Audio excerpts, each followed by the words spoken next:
done enough for our country, our bloody country na binababoy ng mga Marcos. Ano daw? That's enough, our land country, na binababoy ng mga Marcos. Naririnig mo ba sinasabi mo, ha, Ditche? Hoy, excuse me, ha? Yang bunganga mo, ang baboy, para sabihin ko sa'yo. Kung hindi naupo ang mga Marcos, ha?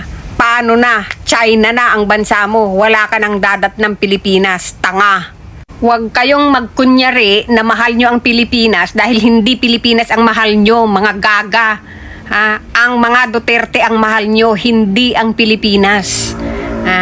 Ang kapal ng pagmumukha mong sabihin mong binababoy ng Marcos ang Pilipinas. Hello, sino ba ang nagpatuloy ng pogo sa Pilipinas?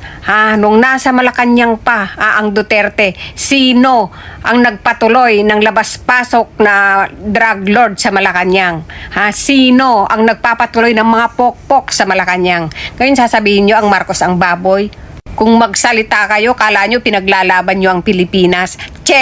Para sabihin ko sa inyo, hindi naglilingkod ang mga Duterte sa Pilipinas. Ang Pilipinas ang naglilingkod sa mga Duterte. Wala na silang ginagawa kundi maghintay ng katapusan para sumahod. Example, yung nasa kulong, nakakulong na dyan sa dahig. O ano hinihintay niyan? Di ba mayor yan? O ano? Kung laitin nyo ang presidente, ganun-ganun na lang. Pero pag nakaproblema kayo dyan sa ibang bansa, ano ang takbo nyo? Gobyerno din, di ba? Mga letsi kayo, tangina nyo. Pilit nyong pinabababa ang presidente, resign BBM. Tapos, sino ipapalit nyo? Si Sara? Anong maitutulong ni Sara sa bansa? Sige nga. Kaya ba ng Sara nyo ang ginagawa ni BBM ngayon? Alam nyo yan sa sarili nyo. Alam na alam nyo na hindi kaya ni Sara ang mga ginagawa ni BBM ngayon.